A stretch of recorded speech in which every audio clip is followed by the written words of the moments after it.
Esiet sveicināti, dāmas un kungi, esiet sveicināti šeit klātienē, esiet sveicināti Valsts darba inspekcijas Facebook kontā, tāpat arī YouTube kontā, esiet sveicināti arī Delfa ekrānos. Man ir tas gods atklāt ļoti svarīgu notikumu šodien un arī ikdienā. Esi drošs, ka darbs ir drošs. Tāds ir šīs dienas konferences nosaukums, un jūs jau noprotiet, ka stāsts ir par darba drošību. Nemainīgs notikums, kam jāvelta uzmanība katru dienu. Mēs arī apkoposim rezultātus, kāda ir bijusi pieredze šogad, un, protams, arī sapratīsim, ar kādiem izaicinājumiem būs jāsaskarās darba drošībai arī perspektīvā. Mums ir ļoti labs notikums, proti mūsu rūpēs par darba drošību nāk talkā arī mūsu bronzas vīri, proti hokeisti. Jo hokejs spilgti parāda, cik svarīga viņam ir drošība, cik svarīgi ir sagatavoties treniņam un spēlē, tāpat kā daudziem no mums, cik svarīgi ir sagatavoties savam darba cēlienam, lai tas būtu drošs un lai mēs rīt varētu nākt uz darbu, parīt varētu iet uz darbu, trešdien, ceturtdien un piekdien. Tāpat arī hokejistam, lai viņš varētu piedzīvot nākamo treniņu un, protams, arī spēli un cīnīties par medaļām. Tā kā hokejs arī šodien mums dienas kārtībā. Bet mēs sāksim ar domnīcu par to, kāds ir bijis aizvadītais laiks, kāda ir pieredzes stāsti, kas mums visiem kopā būtu jāizdara, lai darba vide un katra mūsu personība būtu drošībā, lai mēs varētu strādāt un arī labi dzīvot. Atļaujiet iepazīstināt ar šīs dienas domnīcas dalībniekiem. Valsts darba inspekcijas direktors Renārs Lūsis. Renār, labdien! Labdien. Labklājības ministrijas parlamentārais sekretārs Reinis Uzulnieks. Reini, labdien! Latvijas Brīvo arotbiedrības savienības priekšsēdētāja vietniece Gita Oškāja. Labdien! Labdien! Latvijas Tirdzniecības un Rūpniecības kameras valdes loceklis Jānis Lielpēters. Jāni, labdien! Mums būs arī liecība nelaimes gadījumā darbā cietušais Andis Perekrests. Andi, labdien! Kampaņas vēstnesis, bijušais Latvijas hokeja izlases spēlētājs, arī šobrīd spēlētājs un arī treneris Krišāns Rēdliks. Krišān, labdien! Labdien! Paldies, jūtaties ērti. Es domāju, ka mēs varētu sākt ar savā ziņā ar politikas veidošanu. Valdības deklarācijā viena no prioritātēm minēta darba aizsardzība. 16. punkts. Veicināsim sabiedrības izpratni un atbildību par savu drošību, pienākumu rūpēties par darba aizsardzības pasākumiem, nelaimes gadījumu novēršanu. Cik svarīgs ir tas informatīvais stāsts, vēstījums, lai tas sasniegtu savu mērķi, lai mums tā darba vide būtu drošāka? Jā, labdien visiem, gan tiešsaitē, gan klātienē. Valsts ir noteikusi prioritātes gan politisko, ģeopolitisko situāciju dēļ, tā ir ārējā drošība, iekšējā drošība, bet neapšaubāmi ļoti svarīgi ir arī darba drošība.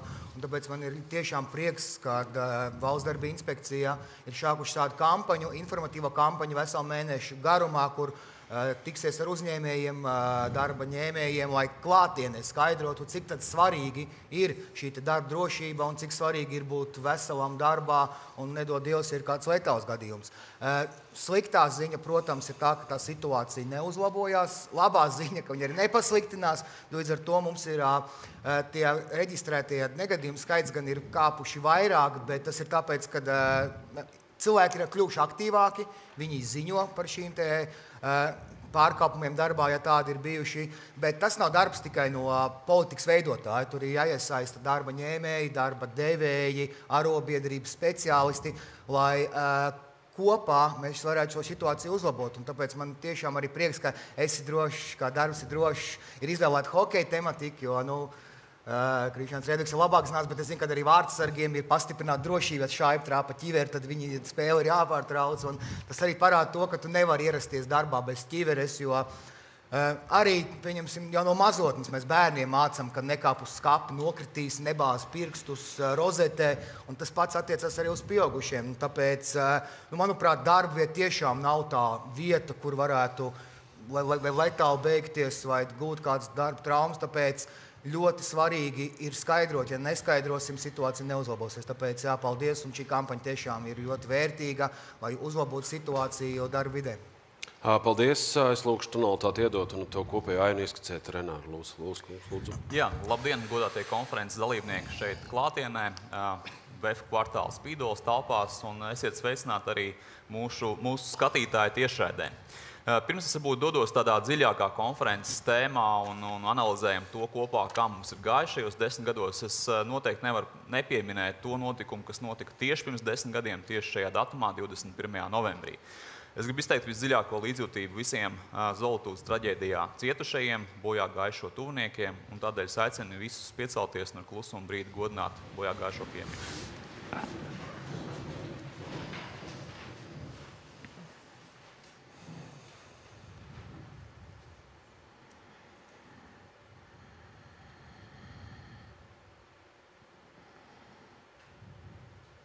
Paldies!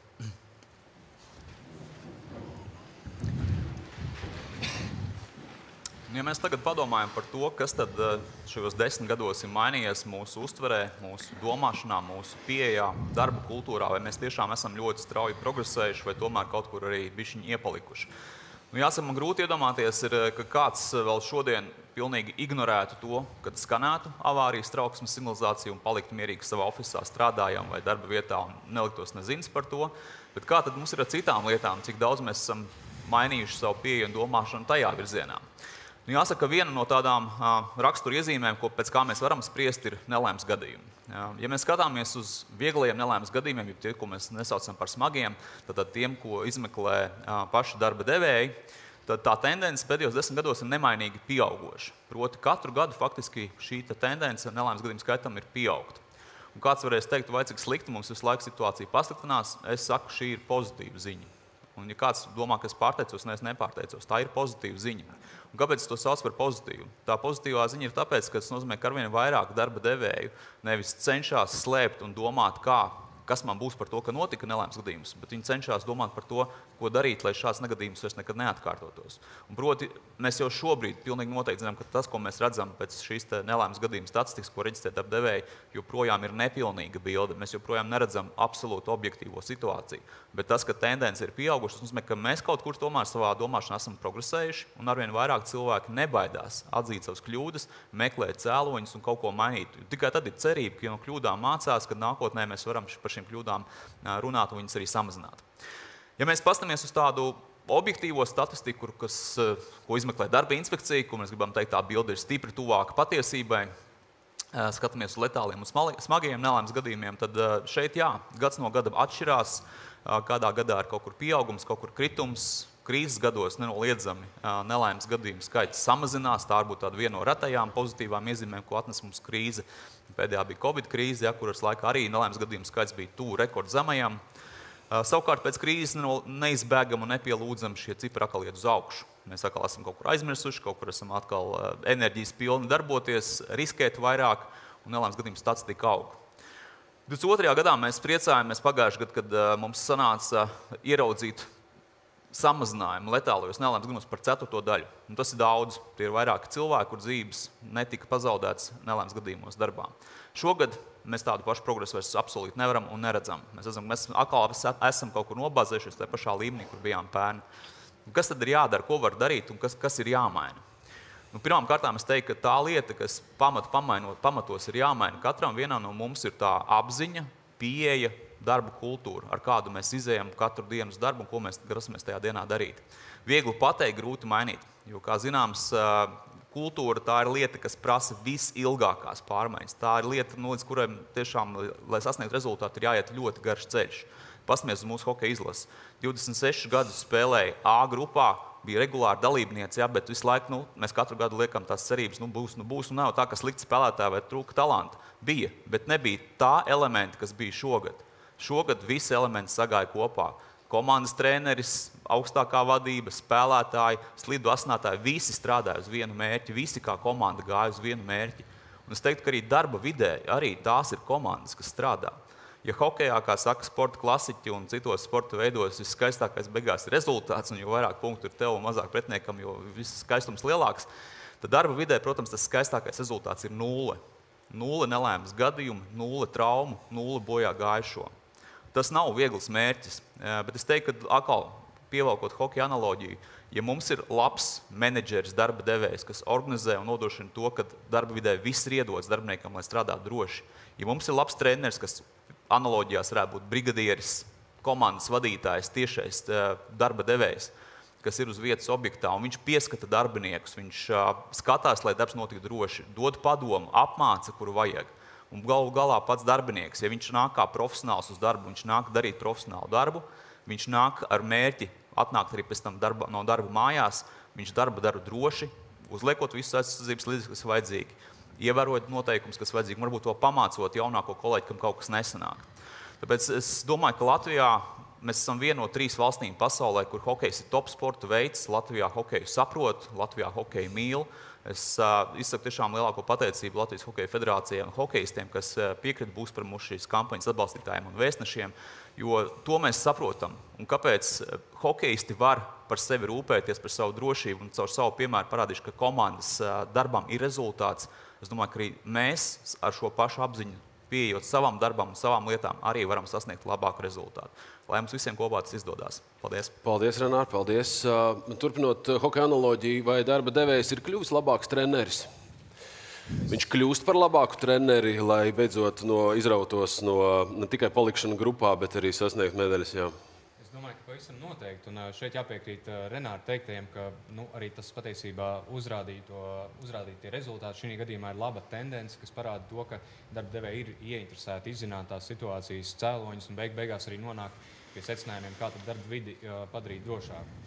Man šķiet, ka viena lieta, kas vēl līdz šim nav izskanējusi, man ir iespēja to pateikt pirmajam, varbūt tomēr izskanēja, bet katrā ziņā viena no lietām, kas pavisam noteikti ir vēl vairāk attīstījusi darba devēju izpratni par to, kā izskatās darba vide un kāda ir droša un veselīga darba vide, ir viss, kas notika Covid laikā. Un, kā zinām, arī patiesībā Covid sekas tādā darba vidas drošības kontekstā, lai arī virknei iespējams gan klātesošo, gan skatītāju tā saskara ar apkārtējiem mazinājās, jo attīstījās attālinātais darbs, līdz ar to darba vidi zināmā mērā kļuva drošāka. Tā pašā laikā, protams, ir virkni cilvēki, kuriem nebija iespēja strādāt attālināti un nācās strādāt šajos pietiekami riskantajos apstākļos. Un es aicinu ikvienu pakavēties atmiņās, kā tad bija tā sajūta nākot mājās ar iepirkumu maisiņu 2020. gada aprīlī, pārmazgājot pilnīgi visus produktus, rūpējoties par to, lai faktiski saskara tiktu minimizēta līdz pašam tiešām iespējamam minimumam. Un jāsaka tā, ka tajās nozarēs, kurās nav iespējas darbu organizēt attālināt, un šeit es domāju gan būvniecību, gan ražošanu, gan virkni citas nozares, darba devējiem bija jāmeklē šie risinājumi.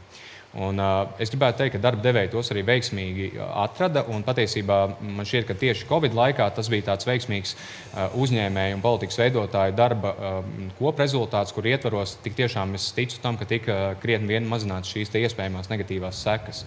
Un, kā jau arī Renārs minēja, tik tiešām arī pēdējo 10 gadu griezumā virkni šo negatīvās pieredzes noteikti ir likušas un palīdzējušas mums uzlabot savu praksi. Un tā viena lieta, ko gan gribētu arī šodien gan skatītājiem, gan arī klātesošiem vēlreiz atgādināt, ka pavisam noteikti vārdi māca, bet piemēri aizrauj. Un tamdēļ man arī šķiet vienkārši lielisks šis piemērs kopā pie tam ar Gatu Šķūkas karikatūrām, kas vienmēr ir tādas, varētu teikt, domu rosinošas un palīdz nedaudz caur ironiju paskatīties uz varbūt tiem aspektiem, par kuriem ikdienā īsti neaizdomājamies. Arī no uzņēmēja puses mēs bieži vien dažādās politikas aktivitātēs cenšamies varbūt caur šo, varētu teikt, zinām humoru piemēru, tomēr parādīt to, kādas rīcības negatīvās sekas. Tā kā es gribētu teikt, ka kopumā noteikti šī situācija uzlabojās. Virkne uzlabojumiem noteikti pastāv, bet iespēja uzlabojumiem noteikti pastāv, bet situācija noteikti iet uz priekšu. Gita, jūs pārstāvat darba ņēmējus. Viņiem, kā spēlētājiem šajā gadījumā, analoģijās runājot, arī tā izpratne ir labāka. Visi saprot, kas ir jādara un arī dara. Vai tomēr tur vēl tas darbs mums ir, kā Renārs iepriekš teica, ka tā kultūra prasa gadus? Es pilnīgi piekrītu Renāra teiktajam par to, ka ir ārkārtīgi svarīga šī kultūra. Un es šobrīd sēžu un klausos kungos, ko jūs sakāt, un aizdomājos, ka pie tādas vispār zināmas patiesības, kā mēs mēdzam saukt darbu, mēs darbu saucam par savām otrajām mājām.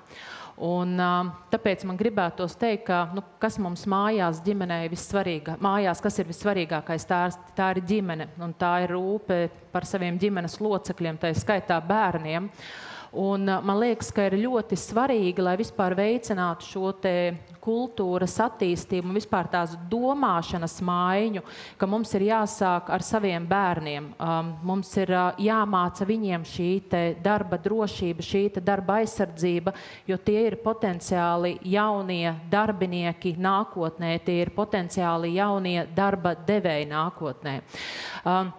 Es arī tik ļoti nesabīstos redzēt šo te statistiku, ka atsevišķās vietās šī te līkne iet uz augšu, un manuprāt, tas arī ir saistīts ar to, ka cilvēki vienkārši kļūst aktīvāki, viņi kļūst zinošāki.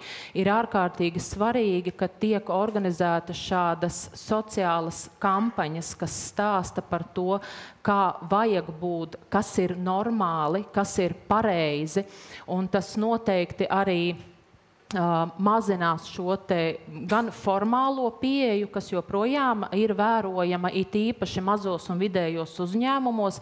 Tātad šī te formālā pieeja attiecībā uz darba drošību, darba aizsardzību, uz instruktāžām un apmācībām, kur mēs joprojām arotbiedrības savā darbā saskaramies, ka papīros jau viss ir kārtībā, tas paraksts ir ielikts, ķeksīts ir ielikts, bet patiesībā tas darbinieks jau nav pienācīgi apmācīts, viņš nav pienācīgi instruēts, un tad mums ir jācīnās ar šiem te cēloņiem un iemesliem.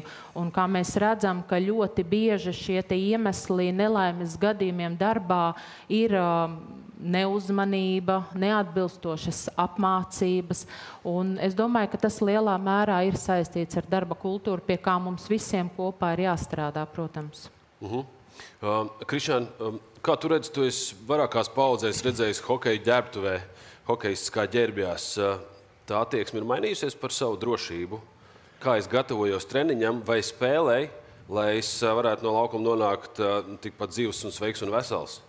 Man jau liekas, ka vēl 50 gadus atpakaļ mēs hokejs spēlēja bez ķiverēm. Līdz ar to, protams, tas ir nenogurstošs darbs dienā, mēnesi ar mēnešu, gada aiz gada.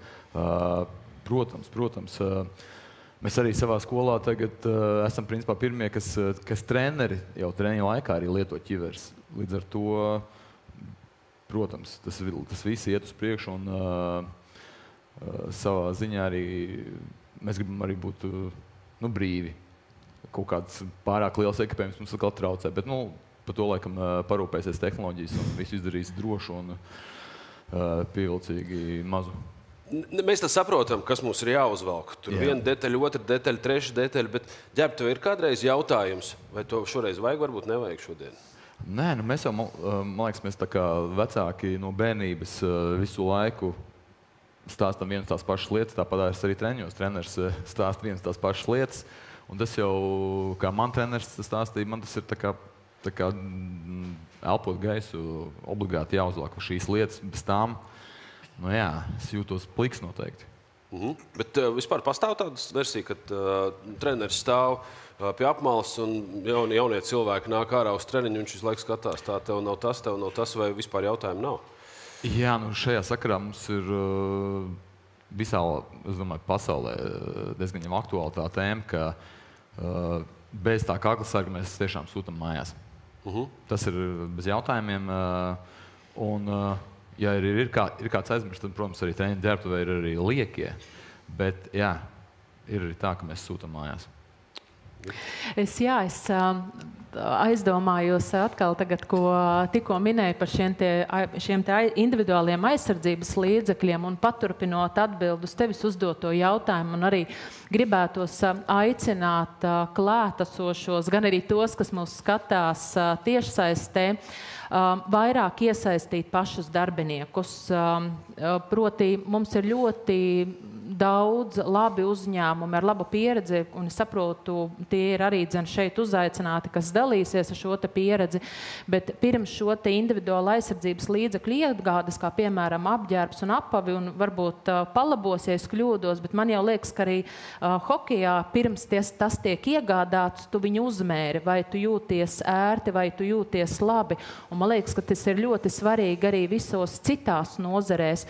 Man ir zināmi uzņēmumi, proti tiesa tie ir lieli uzņēmumi, kur pirms tiek veikti iepirkumi par šiem te individuālo aizsardzības līdzekļu iegādes, tiek veikta aptauja darbinieku vidū, lai noskaidrotu darbinieku viedokli, vai šis te apģērbs ir ērts, vai viņš netraucē, vai tur nav kaut kāda vīlīte, vai kaut kādi apavi kaut kur nespiež. Man liekas, ka mums ir, protams, jādomā ne tikai par šo te drošību un aizsardzību, bet arī to, lai cilvēks, darbinieks justos šajā apģērbā un apavos ērti, jo tas veicinās cilvēku to lietot, jo mēs praksē esam dzirdējuši par tiem iemesliem, kādēļ netiek šie te apģērbi un apavi lietot. Tāpēc, ka grūti uzvilkt, kaut kas pārāk daudz jāšņorē, kaut kas nav ērti. Man liekas, ka to jau preventīvi var mēģināt vismaz mazināt. Protams, vienmēr būs tie argumenti un iemesli, un vienmēr varbūt būs tā steiga, ka cilvēks, darbinieks, tiešām nevēlēsies uzvilkt, viņš gribēs ātrāk paveikt tos darba pienākumus, bet mums visiem kopā ir jādomā, lai atvieglotu šo te procesu un viņš būtu pieejamāks. Es godīgi sakot, arī šodien braucot uz šejieni neuzvilku velo ķiveri, jo mati mazliet sabojāsies. Bet atpakaļ ceļā noteikti es viņu uzlikšu, jo man vairs nebūs jādomā par to, bet tāda laikam mēs cilvēki arī esam. Andi, izstāsti, kas ar tevi notika darba dzīvē? Lai mēs varētu saprast, kāpēc tu esi šeit un kāds ir tavs tas vēstījums? Sanāca tā, kad es braucu no savu pamatdarba uz otro darbu. Gribēju piepelnīt, kā jau visi mūsu laikos grib nopelnīt. Un aizbraucu uz metālapstrādes ražotni. Mēs tur taisam rāmīšus un vocījām, darījām, un tad bija jāgriež rāmīši. Tur tāds aparāts bija, kurš, teiksim tā, griež to metālu, tur pa izmēriem sagriez viņu. Un tad tālāk dari. Un sanāca tā, kad es griezu to metālu un kaut ko gribēju viņu tur palabot vai ko, un tur tāds pedālis, kur nospied čikšu un asmenis nolaidās. Un sanāca tā, kad es gribēju to detaļu mazrusiņu paregulēt vai ko, un man kāja palika uz tā pedāļa, un es augumā maziņš aparāts liels kā jau. Un tad regulēju, un sanāca, ka man tā kāja neapzināti palika uz tā pedāļa, es liecos un ar svaru uzspiedu, un attiecīgi es sev pirkstus nocirtu nost. Un ko es gribētu ieteikt, jebkurā darbā, jebkurā vietā, lai cik liela jums pieredze ir darbā vai nav, tāpat mēģiniet kaut kā pievērst uzmanību tai drošībai, jo pēc sevis, ko es varu pateikt pats, es esmu alpinists, vairāk kā 10 gadus nodarbojos ar industriālu alpinistu. Tur, principā, ir viena kļūda, tā. Bet, te redziet, viens negadījums arī maziņš. Andi, tu apzinājies, kas var notikt? Tu apzinājies, ko tu neizdarīji no darba drošības viedokļa, kāpēc tas tā notika? Jā, protams, ka apzinājos. Pirmkārt, pirkstus pat tālu iebāzt, kur viņas nevarēja bāzt. Tas ir pirmkārt. Otrkārt, man kāja palika uz pedāļa, kur, principā, viņa nevajadzēja viņai palikt, jo, kad tu sagatavo detaļu un pastūmi nogriezi, un tad, tev kāja nebija tur jābūt, bet, man kaut kā tas viss, varbūt nogurums savu lomu izdarīja. Otrais darbs. Jā, otrais darbs, vakars un tā tālāk. Man šķiet tas piemērs, ko ir gadījies dzirdēt no uzņēmējiem, kuri tiešām ļoti veiksmīgi ievieš dažādas darba aizsardzības pasākumus savos uzņēmumos, tā analoģija, kā uz šo paskatīties, ir ar personīgo higiēnu salīdzināt. Tā, man liekas, tiešām ir tā kategorija, kur katrs parūpējās pats par sevi, un tā pašā laikā gan jau kādreiz arī kādam gadās aizmirst iztīrīt no rīta vai vakarā zobus, bet tā pašā laikā visiem ir daudz, manuprāt, šobrīd jau daudz labāk skaidrs, kādas patiesībā ir tās negatīvās sekas, un tas ir tas veids, kā sevi varbūt nedaudz, nevar teikt apmānīt, bet likt sev padomāt par to, kādas ir tās sekas. Un es, Uģi, pie tavu piemēru gribēju teikt, ka es ceru, ka man frizūra nav tik briesmīga, jo es to ķiveru uzliku. Uzlikt ķiveri, piedod, okay. Jā, Uģis ieradies darbā jau var pārkāpt. Es atzīstu, jā. Bet man liekas, mēs jau nerunājam tikai par darba drošību. Mums jāatcerās arī emocionālā šī vardarbība darbā, kas liek mobbingu, bosingu dēļ būt neuzmanīgam un arī darbā. Iespējams šīs kļūdas pieļaut, bet man liekas, nerunājam tikai par darbu vietu, bet arī Covid laikā, kā lielākā daļa strādāja no mājām, ir arī jābūt drošībai mājās. Jo tu nevari, tev jāiekārto pareizi ir savs darba galds, tev nevar tur sildītājs blakus stāvēt ar vienu roku baro kaķi vai visu apvienojot, un tā jau vairs nav drošība. Tā kā viens ir darbā, bet arī tie, kas strādā attālināt darbu, jāpadomā, viņiem mājās arī būt droši. Jā, es domāju, ka daudz uzņēmumu arī par to rūpējās, pat esot mājās uz vietas iekārtojot. Es gribēju pakavēties vēl pie lietas, par ko mēs visi vienojāmies, un manuprāt arī klātesošie vienojās, ka mēs tā kā visi saprotam, kas ir jādara. Mums nav vairs tās neziņas vai neizpratnes, bet mēs zinām visu, ko dara. Mums priekšnieks pasaka, ko dara, mums kolēģis pasaka, kas jādara. Mēs paši arī saprotam, kas ir jādara. Bet tagad ir jautājums tāds, kas mums ir jāizdara katram, absolūti racionāli, lai mēs to, ko mēs zinām, arī darītu tajā reālajā darbā, lai būtu tā nulle misija. Kas ir jāizdara mums kā sabiedrībai, lai tas cilvēks to, ko viņš zina, bet lai viņš arī realizē savā darba dzīvē 100%? Es uzreiz gribu pieskarties vienam piemēram, kas ir bijis tāds no uzņēmēja puses gan aktīvi cauri Covid laikiem, pavisam ātri iepazīstinot ar to.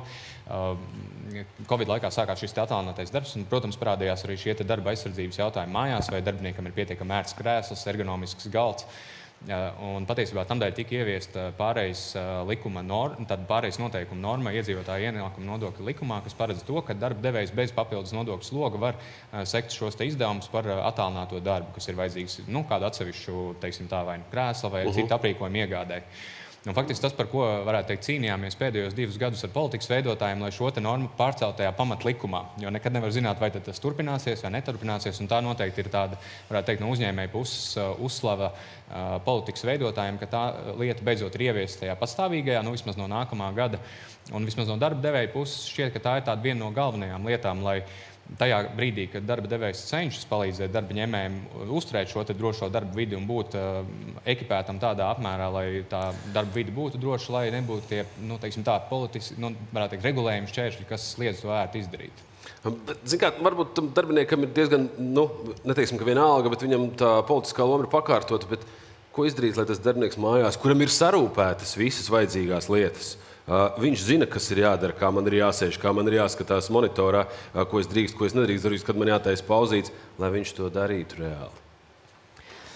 Ja drīkst, man vēl gribētos pakomentēt varbūt vairāk to gadījumu, kur mums viesis stāstīja, kas ar viņu atgadījās.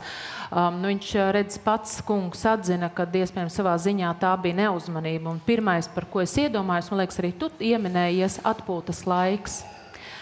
Es domāju, ka drošība nav iedomājama bez tā, ka mēs pilnvērtīgi atpūšamies un ka mēs nodrošinām atpūtu ne tikai darba vietā, kas ir paredzētie darba likumā, paredzētie pārtraukumi darbiniekiem, bet arī tomēr pašam, protams, darbiniekam ir jārūpējās par to, ka viņš ārpus darba pilnvērtīgi atpūšās, jo šeit ļoti iespējams, ka bija šis te lielais nogurums.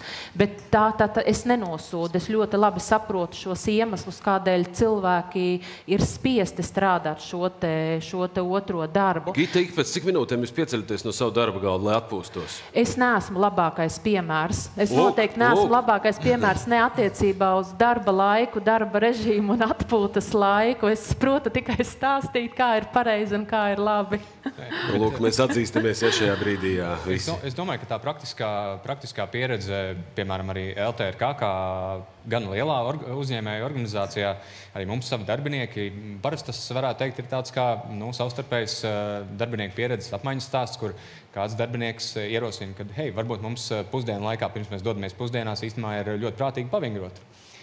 Pavisam īsi. Šie te mazie praktiskie piemēri, kā jau es teicu, man šķiet, vārdi māca, bet piemēri aizrauj. Proti pašam ar savu piemēru droši vien Jūs esat kaut kur aizrāvis kādu ar savu piemēru? Es domāju, ka es esmu aizrāvis uz tiem paceļamiem galdiem, ja tai tēmai pieskāries, tā noteikti ir lieta. Arī tos droši vien mēs varētu pacelt daudz vairāk. Bet jā, es noteikti esmu viens no tiem, kas cenšas paurdīt kolēģus tādā praktiskā ziņā, un arī gan pats droši vien sēžot birojā savā darba krēslā neizgulties tā, ka tas izskatās nepārāk labi. Saprotu, ne? Nē, es īstenībā gribēju paturpināt Jāņa teikto par tiem piemēriem, kas aizrauj, un tas arī faktiski Uģi ir atbild uz tavu jautājumu, ko tad darīt, lai tam katram vienam, tā kā viņš kaut ko mainītu sevī. bērniem tie ir vecāki, caur kuru piemēru viņi kaut ko mācās. Es varu pateikt, ka manā mašīnā nepiespēdzējušies braukt nedrīkst. Un arī braucot sabiedriskā autobusā, kur ir starppilsētu autobus, es ņemu un katru vienu piesprādzēju. Viņi saka, kāpēc neviens piesprādzējās? Saku, man neinteresē, ko dara pārējie, bet es gribētu, ka jūs par savu drošību tomēr esat pasargāti un parūpējušies. Un darba vidē tas noteikti ir attiecīgi darba devējs, kas caur savu piemēru, ja teiksim, viņš iet caur objektu, viņš lieto ķiveri. Ja viņš grib, lai visi pārējie darbinieki lieto to ķiveri. Ja viņš nelietos un rādīs caur piemēru, ka man tas nav svarīgi, skaidrs, ka tā ticība, ka man pārējiem ir jālieto, un viņas nebūs. Tāpēc katram ir šī sava piemēra apziņa, šī loma. Un otrs, varbūt no tiem, kurus neuzrunā arī teiksim, kaut kādas citas lietas, tad ir šī kampaņa, caur kuru tev stāsta, kas var notikt, ja tu to nedarīsi. Vai arī darbdevējs, viņš runā par šo apmācību, viņš arī izskaidro šo iemeslu, kāpēc kaut kas ir jādara. Ar piemēriem parādot, kādas praktiskās sekas var būt. Un ja mēs attīstam to Gitas un konkrētā negadījumu, kurā bija cietis kolēģis gadījumu, tad viens no elementiem noteikti ir arī jautājums par to, cik praktiskas ir tās apmācības, cik tad mēs esam reāli apmācīti. Jo kāds saka, visi zina. Nemaz jau nav, ka visi zina. Visi zina kaut ko, bet tajā īstajā brīdī tā drošības instrukcija nesēž tevī, un tu neatceries to lapu, kurā tas bija rakstīts, un tu nezini, kā rīkoties pareizi. Tāpēc es gribētu teikt, ka tā praktiskā apmācība viņai ir milzīga nozīme. Ja mēs varam piemest klāt uzreiz šeit elementi no statistikas, tas teikšu tā, ka absolūti lielākā daļa 2/3 smago negadījumu notiek ar darbiniekiem, kuriem ir stāžs gads līdz 3 gadiem. Tad jauni darbinieki. Nebūtu neobligāti. Nepieredzējuši tajā brīdī. Es sarunāšu tev pēc stāža, teiksim, pēc vecuma stāža tiesam mēs ar tevi 45 plus. Ja? Tie, kur ir tajā stabiņā visvairāk ar tiem negadījumiem. Viņš ir mainījis darba pozīciju, viņš iet uz papildus darbu, viņš apgūst kaut ko jaunu savām pamatlietai, un viņš nav apmācīts tieši par to. Viņš domā, ka viņš zina, man taču ir stāžs, man ir pieredze, es taču dzīvē visu kaut ko esmu darījis, bet tieši par to lietu tu neesi iedziļinājies, un tu neesi apgūst to apmācību. Un ja darbdevējs, kā Gita teica, aprobežojas ar ķeksīti vai parakstiņu žurnālā, tad gaidām negadījumu. Zināšanas, jā, Gita? Jā, par apmācībām, ko mēs esam arī dzirdējuši pēdējā laikā, kad šīs apmācības tomēr mēdz bieži notikt arī tiešsaistē, jo tā šķiet ir ērtāk, ir programma, ieraksts, darbinieks nospiež podziņu un noklausās. Es nesaku, un tā noteikti nav tā, ka to nedrīkst darīt, bet tas noteikti manā ieskatā tas tomēr palielina, iespējams, to risku tam, ka varbūt tas cilvēks līdz galam nesaprot visu, jo tajā brīdī tomēr, kad tev ir dators priekšā, tev jau nav kam pajautāt to jautājumu, tev nav ar ko parunāt. Un es tomēr aicinātu šajās te apmācībās un instruktāžās saglabāt šo te klātieni, jo tomēr man liekas, ka tas vairāk nodrošinās to, ka tas darbinieks tiks vairāk iesaistīts. Un es atkal atkārtošos iesaistīt vairāk pašus darbiniekus, darba devējiem pie šiem te nelaimes gadījumiem darbā, prasīt darbiniekam, iztaujāt viņu, aprunāties ar viņu, nevis tā nosodoši, ka tu tagad iespējams esi vainīgs un pie kā novedi, bet mēģināt saprast. Kungs teica, ka kaut kā tā sanāca, ka tā kāja palika uz tā pedāļa. Te varbūt bija jātīsta tālāk, varbūt, es jau nezinu, iespējams, ka tas ir ārkārtīgi dārgi, jo viss šīs iekārtas, protams, maksā naudu, bet iespējams varēja vai var tikt padomāts par kaut kādu signālu, skaņas signālu, kas liek manīt, ka tev tā kāja nav noņemta no tā pedāļa. Andi, vai tu saproti ar šī brīža sajūtu, kāpēc tas tā notika? Un vai tu saproti, ka tev vairs nekas tā nenotiks? Cerams, ka, protams, kad nenotiks, jo pie tā aparāta es diez vai atgriezīšos. Es jau biju tur uz to darbu aizbraucis, protams, redzēju to visu, to aparātu un vispār to ēku. Bet, nezinu, vai es gribētu pie viņa vēlreiz pieiet, kaut ko pamēģināt. Varbūt ar laiku, bet, tagad pagaidām ne. Es saprotu tās emocijas. Vai darba devējs tev pavaicāja, ko mums vajag izdarīt, lai tas vairs neatkārtotos? Jā, protams, uzdevu jautājumu, ko tu ieteiktu varbūt šeit izlabot, vai mums tā nenotiktu. Es viņam teicu kaut kādu resti priekšā, kaut ko izdomāt, pielikt tā, lai tur tos pirkstus nevar iebāzt. Redzēt, tas aparāts, viņš pats par saviem standarts, tur varbūt kaut ko arī var izdomāt, bet viņš tāds ir, standarta, kur, teiksim, tā pirksts tev vien cauri. Vai tu vēl strādā 2 darbos? Es tagad esmu slimības lapas, bet vispār jā. Ok, sapratu. Manuprāt, mēs nonācām pie vienas ļoti svarīgas atziņas manā skatījumā vismaz, ka ja hokejists, ja mēs turpinam hokeja tēmu, ja hokejists saprot, ka viņš neizdarīs kaut ko, lai sevi pasargātu, viņš iegūs traumu, viņš iespējams nevarēs nākt uz nākamo treniņu, būs jāizlaiž vairākas spēles, iespējams viņš nākamgad nedabūs līgumu, tātad viņš nedabūs darbu tajā brīnišķīgajā notikumā, kas viņam nenormāli patīk, tad mēs, manuprāt, nenovērtējam to veselības stāvokli, kas mums ir. Mēs vispār nespējam novērtēt, manuprāt, to savu veselību. Mums tas šķiet pašsaprotam ikdienišķi, un ka gan jau kaut kā mēs tur tiksim galā šķībi greizi sēžot pie ekrāna, gan jau mēs sāksim ar rītdienu vai vēl, jo mēs jau neizjūtam uzreiz tādas sekas. Es saprotu, Andim puspirksta nav vairāk, un viņš atcerēsies to brīdi uz visu dzīvi, bet tomēr vai nav tā, ka mēs nespējam vai nemākam vai nevēlamies tā līdz galam novērtēt savu veselību. Es pat teiktu lietošos vārdus ar ilgtspēju. Es piekrītu. Labā ziņa ir tāda, ka cilvēki tiešām ir kļuvuši gudrāki, viņi zina, pie kā griezties, ir bijuši kaut kādi pārkāpumi, bet tieši tā, mēs varbūt citreiz steigā savos darbos neaizdomājamies tiešām, ka viena iespējams noguruma vai muļķīga kļūda darbā vai sēžot mājās, tas var ietekmēt mūs uz visu mūžu. Šeit tiešām ir tas, ka nav jau tāda viena zelta atslēdziņa vai nūjiņa, kas pateikt ir jādara tā, bet vienkārši varbūt šeit tiešām, tāpēc šī kampaņa ir ļoti labi, kur Renārs ar saviem kolēģiem, viņi brauks pa uzņēmumiem, tad stāstīs, novērtējot to, ka veselība ir pirmā vietā, drošība un veselība ir pirmā vietā.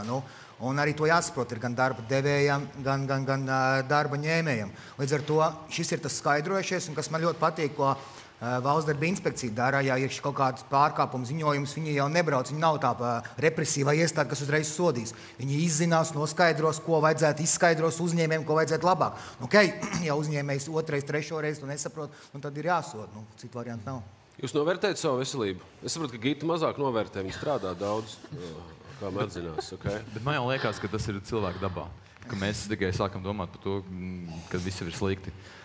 Tikai pēc savas pieredzes. Protams, kad ir trauma, tad tikai saprotu, cik ir forši, kad viņas nav. Līdz ar to, protams, noteikti palīdz arī tas, ja tu dari, kā teici, lietu, ko tu mīli, tad arī tu viņā iedziļinies vairāk, kaut kādus sīkumus saproti, un līdz ar to arī esi spējīgs reaģēt kaut kādās krīzes situācijās. Bet atkal atkārtojums, jā, tāpatās kā kad es dabūnu trenera licenci, man obligāti ir 5 gadu laikā visu laiku jāapmeklē kursi, lai neieslīgtu šajā rutīnā. Un tad atkal daudz, kas tur nogludinās, bet atkal vajag atkārtot, un tā panākuma atslēga. Jā, Gita. Ja mēs runājam par veselību, tad Uģi pie daktariem es mēdzu jautāt. Šajā gadījumā es runāju par tīri par darbā ikdienā, kā mēs domājam, ko mēs varam šķībi greizi būt, mēs varam varbūt ne to varbūt elpot visu laiku, varbūt mums nav labs apgaismojums. Tas kaut kad atsauksies. Protams, ka vai mēs novērtējam tajā brīdī? Pilnīgi piekrītu, ko tikko teica, ka laikam ir tas tam vidējam latvietim, klasiskajam, ja mēs novērtējam to tad, kad tiešām ir radušās kaut kādas problēmas. Bet tas, ko es vēlējos tomēr pateikt, ka apzinot kolēģus, pie kuriem nāk faktiski uz konsultācijām darba aizsardzības jomā, tad man kolēģis minēja, ka jautājums par šīm obligātajām veselības pārbaudēm un arotslimībām patiesībā ir tādi top jautājumi, par kuriem darbinieki vēršas pie mums un konsultējas. Tā kā es domāju, ka nav gluži tas tā pilnīgi ignorēts. Cilvēkus, darba devēji sūta darbiniekus uz obligātajām veselības pārbaudēm, pārbauda šos veselības stāvokļus, tas tomēr izriet arī no normatīvajiem aktiem. Vienkārši jautājums, kādas ir tās sekas. Un, protams, arī arotslimību jautājums ir ļoti aktuāls. Un es iepazinos arī ar statistiku, šis arotslimību skaits arī pieaug, bet atkal es domāju, ka līdzīgi kā ir ar šiem nelaimes gadījumiem darbā, es nedomāju, ka šobrīd vienkārši cilvēki vairāk slimotu. Es domāju, ka vienkārši vairāk vēršas pieteikt šīs arotslimības šī iemesla dēļ tā, ka cilvēki paši ir aktīvāki, mums ir šie lēmumi par arotslimībām. Jā, es laikam tikai vēlreiz gribētu uzsvērt to, ko jau iepriekš minēju, kad Covid laiks tik tiešām šeit pavēra tādu, varētu teikt, jaunu horizontu un arī tādā psihoemocionālās veselības kontekstā. Nu, tik tiešām atceroties arī no savu darbu kolektīva, iedomājieties cilvēks, kurš dzīvo viens, piemēram, un viņš ir pieredzis ļoti būt tajā vidē, kur tev ir daudz cilvēku apkārt, ar kuriem tu vari kādā brīdī parunāties pat par tīri sadzīviskām lietām, kas beigās ir ļoti svarīgas tev kā cilvēkam. Katrs galu galā mēs, lai kādā amatā būtu, mēs esam cilvēks, kuram svarīgas ir tās ikdienišķās lietas. Un šeit, redzot arī iekšēji savā kolektīvā un dzirdot arī biedru atskaņas, tik tiešām tam arī darba devējs daudz vairāk pievērš uzmanību, kāda tad ir šī darbinieka labbūtība. Un tas varbūt ir tas lauks, kas nav tik tieši saistīts ar tādiem individuāliem aizsardzības līdzekļiem tiešā izpratnē, bet tāda vienkārša saruna no darba devēja puses ar savu darbinieku, kurā gadījumā var runāt uzņēmuma vadītājs. Droši vien daudzos gadījumos uzņēmuma vadītājiem nav iespēja ar visiem darbiniekiem aprunāties, bet tajā pašā laikā, cik ļoti svarīgi ir tas, lai to darītu viņa tiešais vadītājs un painteresētos par to, kā darbiniekam tik tiešām ļoti vienkārši sakot, kā viņam iet. Jā, es varbūt paņemšu to pašu tēmu, paturpināt to, ko Jānis iesāka par psihoemocionālo veselību. Covid laikā mums arī sanāca no darba institūcijas puses veikt tādu vienu nestandarta, teiksim tā, tematisko pārbaudu, ko mēs kā reizi novirzījām uz valsts iestādēm šajā gadījumā. Un tas bija tieši par psihoemocionālo labsajūtu, par stresu, par mobbingu, bosingu, visām tām lietām, kā cilvēkus tas ietekmē.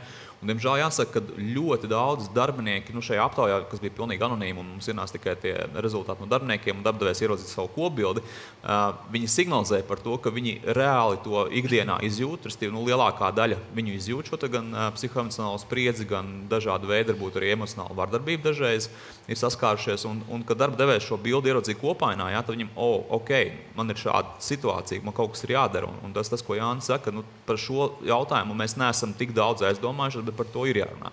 Es gribētu pārmest varbūt tiltu tagad uz Krišānu, par to psihoemocionālo labsajūtu, noskaņojumu, vispār šo stresu.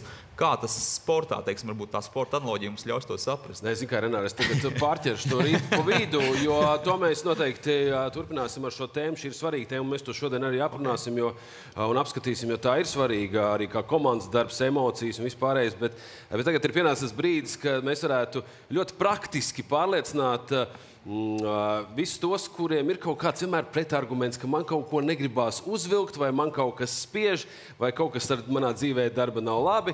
Proti, mēs uztaisīsim vienu foršu mikromaču. Dāmas un kungi, sagaidiet viens no izcilākajiem Latvijas hokeja aizsargiem Oļegs Sorokins. Yeah!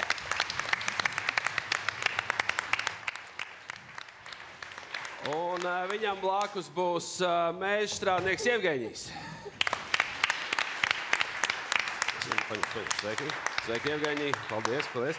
Mēs tagad mēģināsim saprast, cik daudz ir jāiegulda zināšanu un prasmi un laika, lai hokejists varētu vienmēr parūpēties par savu izcilo drošību, un cik daudz prasmes un laika un vajadzību, cik varētu būt mežstrādniekam, kā tas prasa. Ok, labi.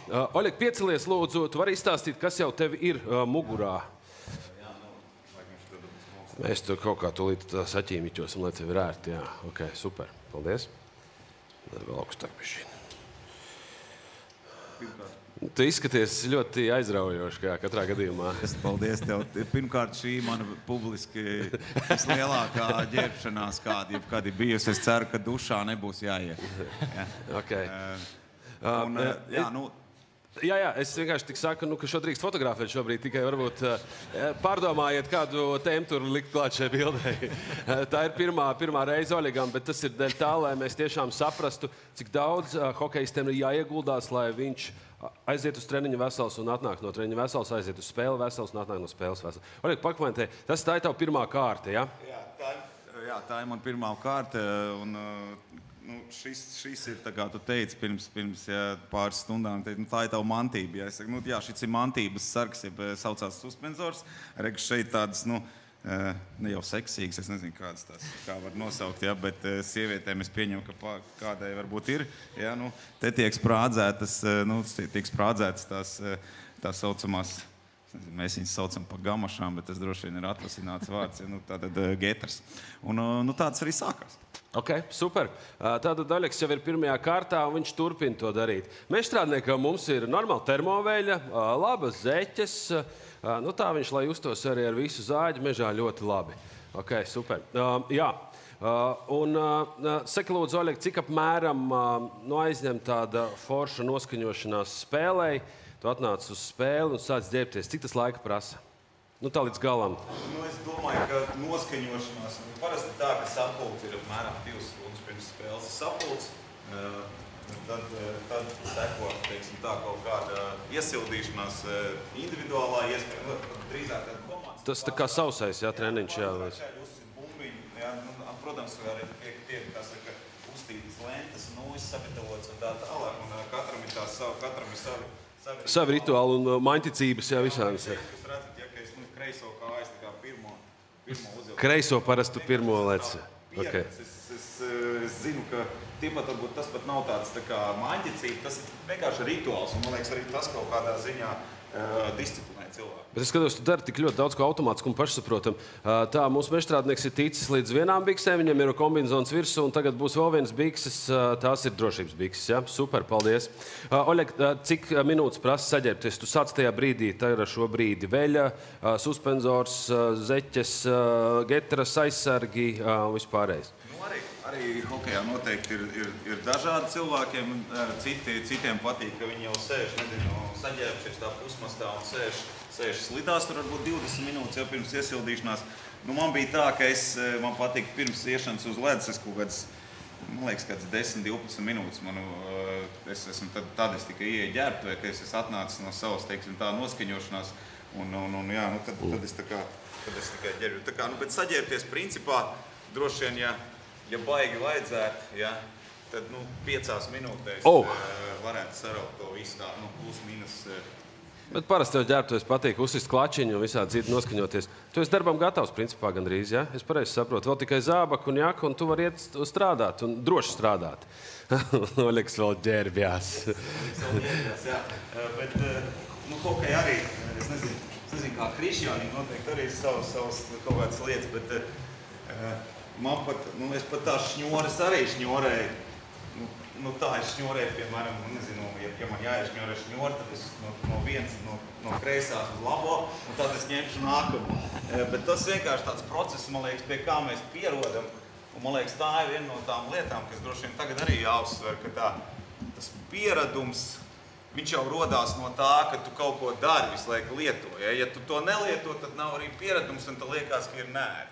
Kā jau Krišāns mums arī teica, viņš teica, un tā ir tāda rutīnas darbs no bērnības. Tev visu laiku saka, katru dienu vienu un to pašu atgādini, ja tu esi, un tu jau to uztver kā pašsaprotamu lietu. Es gribētu piebilst, ka hokejā tie instinkti laikam spēlē to svarīgāko lomu.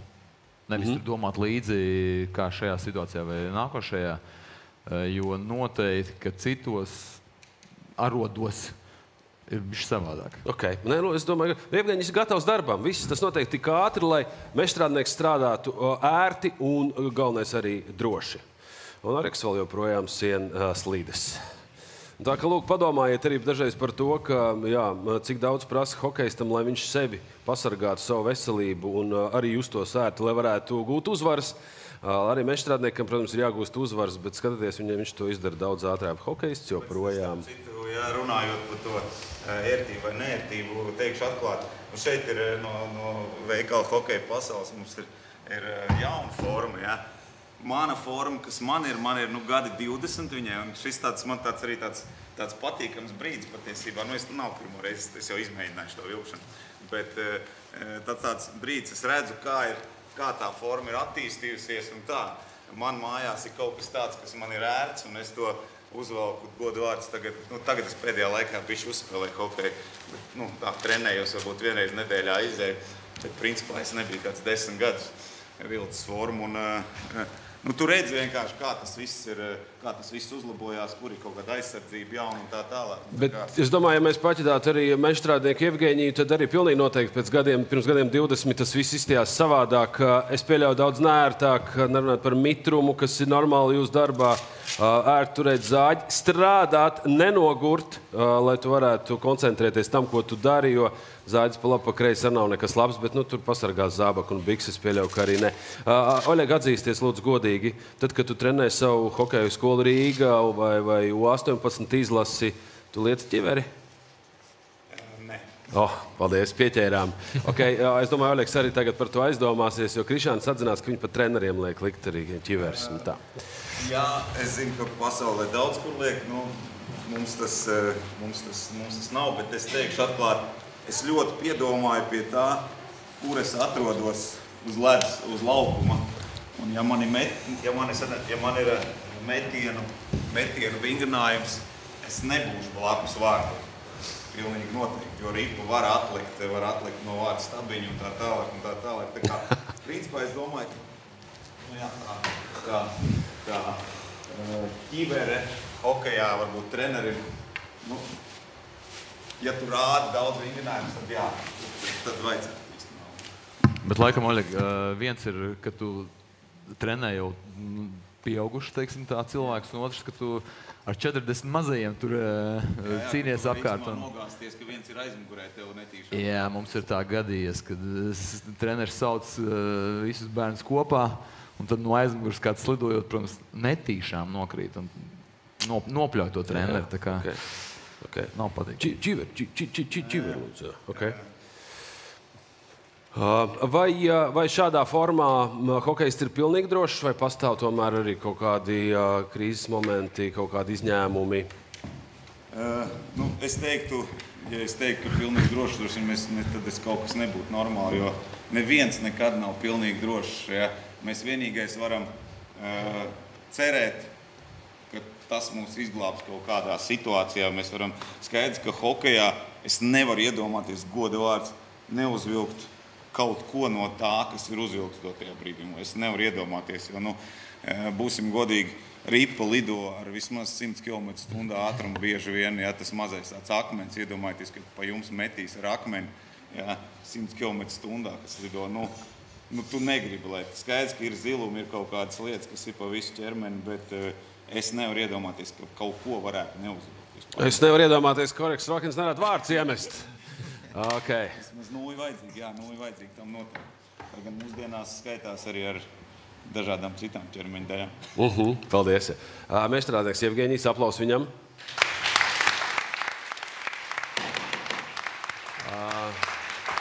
Un Oļegs Rokins ir gatavs iet uz cīņā pret Ameriku par zeltu nāk pasaules čempionātā. Paldies.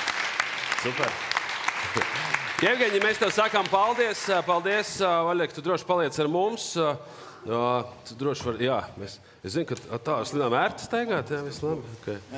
Ir labi īstenībā. Tas, ko es gribēju teikt, es šo formas uzveicu laikam otro reizi, un ir gan ērti, un tāpat laikā, ir gan... Tur droši var apsēsties tagad, kā ģērbtuvē justies. Jā, ir gan ērti, bet tāpat laikā es apzinos, ka es bez tās noteikti neiešu. Un skaidrs, ka pa ielu es tāds nestaigāšu, tas nebūs ērtākais variants. Un, ja es gribētu paskriet no rīta, nezinu, vai es skriet slidās un tā tālāk. Bet, Okay. Absolūti racionāls jautājums. Tu esi aizņemts cilvēks, tu vadi U18 izlasi, tu rūpējies par savu drošību, viņu drošību, tu rūpējies par Hokeja skolas Rīga izaugsmu un drošību.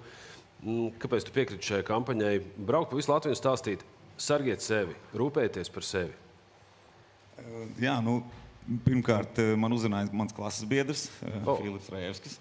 Jā, bijušais klases biedrs, 50. vidusskola bija kādreiz. Tātad personālajiem ir nozīme, kā mēs arī atzīmējām, tīri drošībā uzrunājot. Jā? Arī, jā, bet, protams, man tas likās ļoti interesanti patiesībā. Mēs diezgan uzreiz savilkām kaut kādas paralēlas, un man likās, ka tas ir svarīgi, tiešām, ka ir svarīgi cilvēkiem stāstīt, ka ir svarīgi cilvēkiem likt aizdomāties.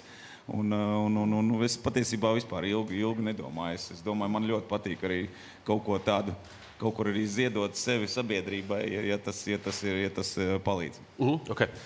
Pie hokeja tēmas atgriežoties, vai jūs kā treneri, un arī, kad bijāt spēlētāji ļoti aktīvi, jums tika mācīts, piemēram, kā reaģēt brīdī, ka jūs saprotiet, ka tūlīt būs grūdienis apmalē? Vai jūs brīdī saprotat, ka jau pēc sekundes simtdaļām jūs būsiet kaut kā savādāk uz ledus, vai klupināti, vai kaut kā citādi jums izdarīt pāri, respektīvi, kur var iegūt traumu? Un es gribu analoģiski būt arī ar darba vietu, ka cilvēki ir apmācīti, ka viņi saprot, kas var notikt, vai kas viņiem ir jādara vienā vai otrā situācijā. Jums tas bija pašsaprotam, tas ir intuitīvi, hokejs, tas ir tāds mācību process. Kā mēs jau runājām, no bērnības mēs tur gar tiem bortiem tur daudzamies, ja, tuvāk vai tālāk. Līdz ar to varbūt agrāk neuzsvēr to kaut kādas detaļas. Tagad noteikti Oļiks daudz vairāk pievērš tam uzmanību. Man vēl maziņie, līdz ar to tā spēka cīņa vai kaut kādas tādas sadursmes ir daudz mazāk. Bet atkal, tieši tā, instinkti. Vienreiz, otrais, trešoreiz, un tad pēc tūkstošās jau tu pareizi sagrupējies. Tad tas nepārtraukts darbs atgādināt, rādīt, tīri trenēt to motoriku. Jā, es arī teiktu, ka vispār mums, man liekas, jāizdomājas skaidrs, ka tu nekad nevar zināt, ka tagad, ja mēs varētu visu paredzēt, tad būtu baigi varbūt tās forši. Ja tu vari paredzēt, ka ķieģelis krīt no galvas, uz galvas, ja, no augšas, tad tas būtu super. Ja, ja es varētu paredzēt, ka mani tagad ripa atliks no vārta stabiņa un trāpīs man tieši tur, kur es varētu viņu, noķert vai paliekties prom, tas būtu forši.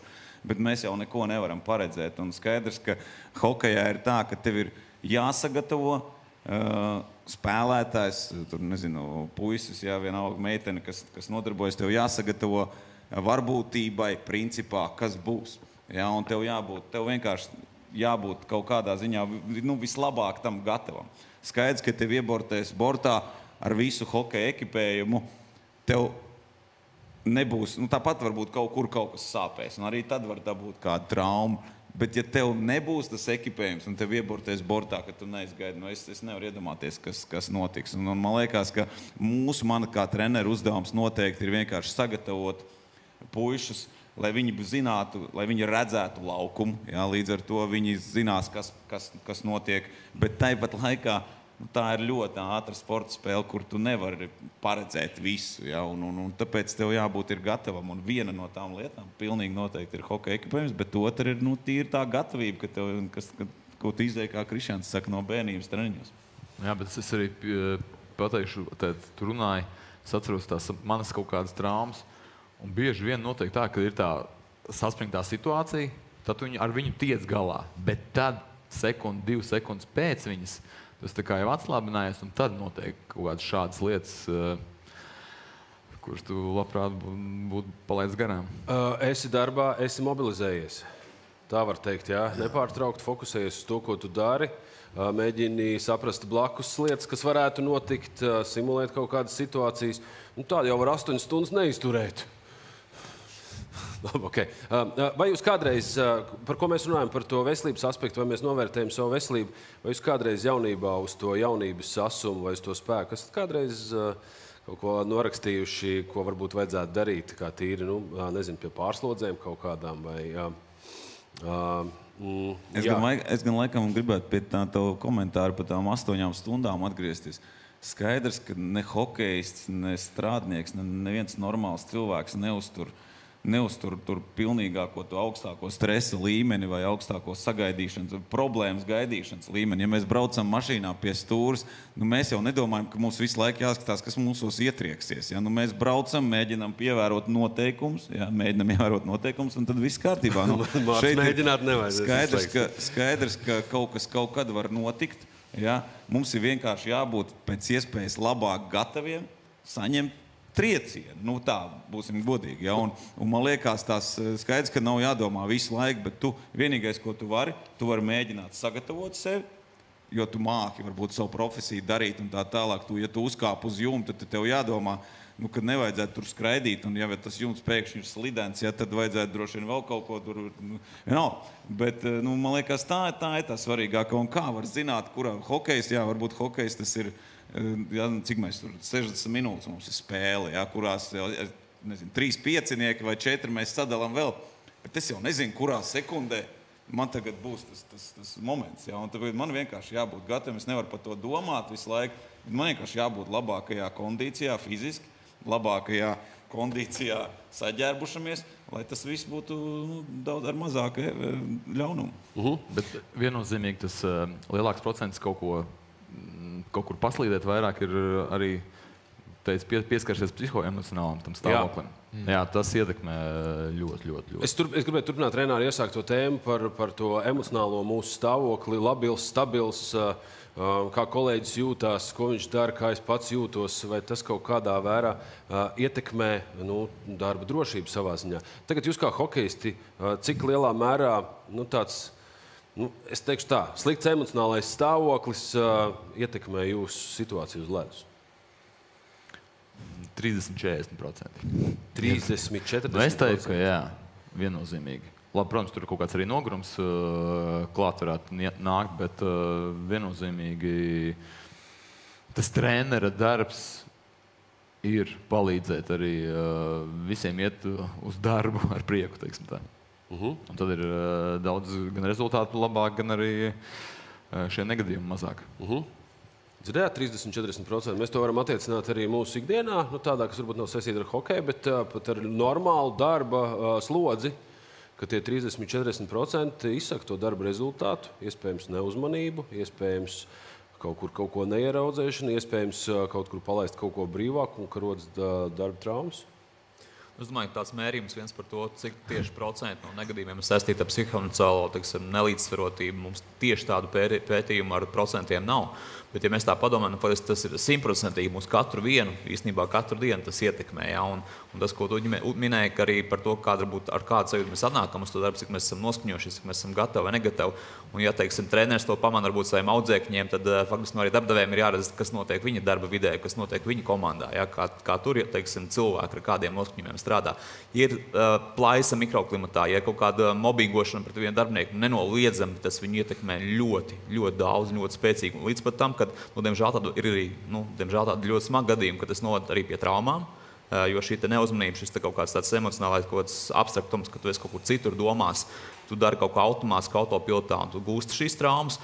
Un, diemžēl, pats krāsākais iznākums ir, kad arī darba vidē šis psihoemocionālās spriedzes noved arī pie pašnāvībām. Un tā ir ļoti smaga tēma un smaga lieta. Tā kā tas noteikti nevar nenovērtēt to par zemu. Anta, tajā brīdī, kad notika tas tavs stāsts, kā tu jūties emocionāli? Pirms tam, protams. Tev viss bija kārtībā? Foršs čalis? Pirms tam, protams, ka viss bija kārtībā. Bija savs nogurums, kā arī savas domas galvā, kā jau parasti darbā kaut ko domā. Bet, pirms tam viss bija labi, jā. Pēc negadījuma, protams, kad nebija labi. Tāds. Pēc negadījuma, protams, kad kuram būs labi, kad tev tā sanāca. Bet, pirms tam viss bija kā normāli, viss bija labi. Uz pozitīvas nots, teiksim tā. Ok, es iespējams mazliet, varbūt netaktisks jautājums, varbūt intīms jautājums. Tu tagad emocionāli varētu atgriezties darbā rītdien? Uz to darbu? Jā. Es jau tur esmu bijis, es biju aizbraucis, kaut ko tur pat piepalīdzēju, tā, tīri draugam, bet nezinu, pagaidām nevaru pateikt. Vai, kaut kādam laikam jāpaiet laikam. Ok, pēc tā negadījuma tu emocionāli, tu sev vari teikt, ka man ir viss kārtībā? Protams, ka viss kārtībā nav, bet tā morāli jau esmu, kā saka, samierinājies ar to, kā ir, tā ir, bet, protams, ka ir savas nianses tagad, pie kurām, teiksim, tā jāpierod. Okay. Tātad tas nozīmē to, ka arī jebkurš negadījums arī tālāk ejošas sekas. Okay. Paturpināsim par emocionālo, jā? Ja drīkst, protams, mēs tiešām varam vilkt paralēlus šajā gadījumā ar hokeju, ar darbu, jo treneris ir darba devējs un arī paraugs, kādam ir jābūt. Un bērni jau klausās trenerī. Un tāpat arī darba devējam ir jābūt tādam, kurš ir autoritāte, ne mobbinga ziņā, bet kā paraugs darbiniekiem, kuri labprāt no viņa mācītos. Tāpēc arī ir svarīgi gan trenerim sportā, gan darba devējam dzīvē būt paraugam, radīt pirmkārt to labo vidi, lai darbinieks justos labi. Būt arī pieejamam, ja, pieņemsim, darbinieks tiešām jūtās, arī tāpat kā sportā, audzēknis jūtās nomākts par kaut kādām lietām, kas ir neapmierina, lai viņam būtu tā iespēja pie trenera vai pie darba devēja aiziet un izrunāt šīs lietas. Un tas ir baigi svarīgi, un tāpēc tie, kas negribēs mainīties, tie nemainīsies. Tie ir attiecīgi, manuprāt, jāsod. Bet tas nav svarīgākais, tāpēc ir forši, kad ir šī kampaņa, ka mēs braucam, stāstam, skaidrojam, cik tas ir. Un tas es pieļauju, ka noteikti nesīs labu rezultātu. Noreks Rokins ir autoritāte. Viņš var ietekmēt kaut kādas notikumus. Tāpat arī Krišāns. Abi ir autoritātes. Okay. Es gribu, no komandas viedokļa, jūs kā abi treneri, viens strādā ar 18-gadīgiem, mazliet jaunākiem. Krišāns, tev saprot, tev ir mazie ķipari, jā? Nu, teiksim, jā. Okay.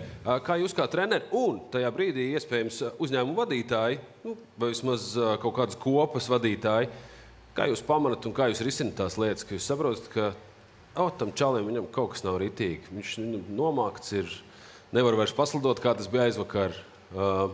Iespējams, viņš pat vairāk krīt. Es tagad fantazēju, bet, respektīvi, tas jaunais cilvēks vairs nav tāds, kāds viņš bija pirms mēneša, tagad smaidīgs, bet tas, protams, atstāja arī ietekmi uz spēli un rezultātu. Nē, viennozīmīgi sākumā, protams, jāidentificē kaut kā. Es domāju, kā treneri dienā strādājot tiem bērniem vai jauniešiem, vienalga, tu jau labi, varbūt nevar kaut kā noteikt pēc kaut kādām noteiktām pazīmēm, bet tu jau redzi, ka kaut kas nav plus, ir noteikti vairāk konflikti un jā, viennozīmīgi ir jārēģē maksimāli ātri. Pirmais noteikti izrunājoties. Bieži vien ar to arī, kā saka, viss nokārtojās, bet jā, bērni arī ir bieži vien nežēlīgi, un viņi tur savā starpā arī risina, liekas mums tādas smieklīgas problēmas, bet jā, tas viennozīmīgi jāuztver pietiekami nopietni, jo jā, tas viņiem maisa, tas arī maisa kolektīvam, tas maisa treneriem, nevis maisa, bet jā, nedaudz ietekmē. Tāpēc, protams, jātiek to galā. Pirmais komunikācija. Oļeg, tu līgīt? Jā, es droši vien, ja tā kopumā ņem skaidrs, ka komunikācija, tas angliskais teiciens communication is the key. Jā, tas ir pirmām kārtām. Jā, komunikācija ir atslēga. Jā, un skaidrs, ka tu to redzi, tu redzi pēc cilvēka, vai viņš šodien ir jau slims, varbūt tur viņam, nezinu, balsēja vai kas, un tu jūti pēc viņa kaut kādām darbībām, un tu pienāc pajautā. Jā, bet es arī varētu pateikt drīzāk varbūt tās arī par to, nezinu, to darba dienu, jā, vai kaut kādu arī to spēli, varbūt tie konkrēto spēli, jā, un tu jūti, ka tam čalim, piemēram, kaut kas neiet, jā. Un ja godīgi tas, ko es daru, es viņam saku, klausies, nedomā neko tur sarežģīt, dari lietas vienkārši, jā. Tev jānospēlē, tev jādod piespēli, nemēģini tur gūt vārdus vai ko izdara vienkāršas lietas. Ja tu jūties slikti, nedari pārāk daudz, nevajag parādīt sev, nevajag lekt pār savu pakaļ tajā brīdī īstenībā. Un man liekas, tas arī ir tā arī tāda psiholoģiska lieta, kas cilvēku noliek tā kā bišķi pie zemes. Viņš sāk pārvaldīt arī situāciju labāk, jo viņš sāk redzēt varbūt laukumu vai kas. Ja. Vienkārši mēs, ja mums kaut kas, ja mēs jūtamies slikti, mums nevajag uzmest sev lielāku slodzi. Ja, mums vajag varbūt tās padarīt to pamatu. Aha, te bija vēl viens, Krišāns gribēja paturpināt? Nē, es gribēju no pieredzes pateikt, ka ir bijis arī tā, ka, teiksim, pret manīm arī spēlēja ar vienu ļoti slavenu krievu spēlētāju, un man bija tieši otrādi. Man bija tā, ka man tur pēc pārlidojuma gara, nevisai labas tā sajūtas, un viņš man tieši otrādi iedeva bišķi vairāk paspēlēt, lielāk kaut kādu atbildību, un tad atkal normālajā režīmā. Un tad atkal tu esi bišķi spiests iziet no tā, nevis no komforta zonas, bet bišķi vairāk iespringt, un tad tā mobilizējies. Labi, protams, ir visādi, ja ir slims, tad varbūt nevajag viņu tur mocīt pārāk daudz, bet kaut kādi apstākļi, kur iedod bišķi vairāk, tad nomet uz to standartu. Un, jā, ir super. Un tā pieeja arī, es biju šokā par to. Jā. Psiholoģiski ir riski. Viens no riskiem ir, man bail pazaudēt darbu. Tūlīt nāk digitālais laikmets, tūlīt nāks robotizācija, tūlīt nāk mākslīgais intelekts. Man ir bail pazaudēt darbu. Man ir bail neiekļūt komandā. Man ir bail neiekļūt vismaz kādā no 4 pieciniekiem. Ļoti izteikts, ļoti daudz psiholoģiskais stāvoklis, ka cilvēks viņš vairs nespēja īsti pildīt to savu darbu pienākumu, iespējams tādā veidā rodas traumas un visādi citādi. Es teiktu tā, ka mēs jau ar robotizāciju un mākslīgo intelektu, tā jau nav nākotne. Tas ir tas, ar ko mēs saskaramies jau tagad. runājot par šo te psihoemocionālo stāvokli un riskiem, es gribētu teikt, ka to darbinieka izpildījumu ietekmē jau ne tikai psihoemocionālie riski darba vietā un, kā teikt, darbā, bet patiesībā arī situācijas, kas ar darbinieku notiek ārpus darba. Un, es domāju, ka šeit arī darba devējs var spēlēt savu lomu, kā viņš var palīdzēt, bet ja mēs turpinam šo te jautājumu par attālināto darbu, es domāju, ka vispār konstatēt darbinieka slikto psihoemocionālo stāvokli ir ārkārtīgi grūti, jo tad, kad tu strādā attālināti, protams, mēs zinām, ka tagad ļoti moderni un izplatīti ir šis 3+2, 3 dienas mājās, 2 dienas darba vietā, kur tīri teorētiski varbūt kolēģi satiekās un darba devējs var mēģināt kaut kā novērtēt darbinieka šo te stāvokli un kaut kā salāgot, samērīt ar viņu šo te izpildījumu.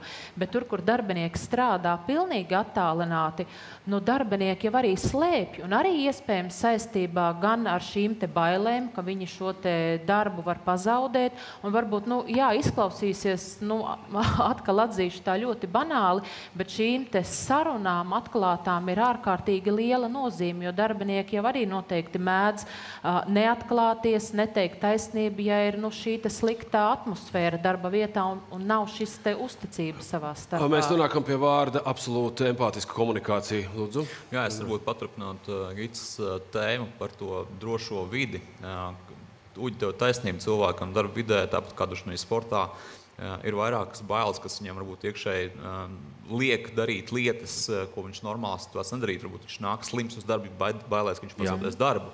Viņš varbūt strādā vairāk stundas, baidīdamies, ka kaut ko neizdot, viņš nokavēs termiņus. Ja? Un tādā veidā mēs nonākam pie tā, ka cilvēki mēdz izdegt darbā, kas, man liekas, nav nevienam svešs termiņš izdegšana darbā.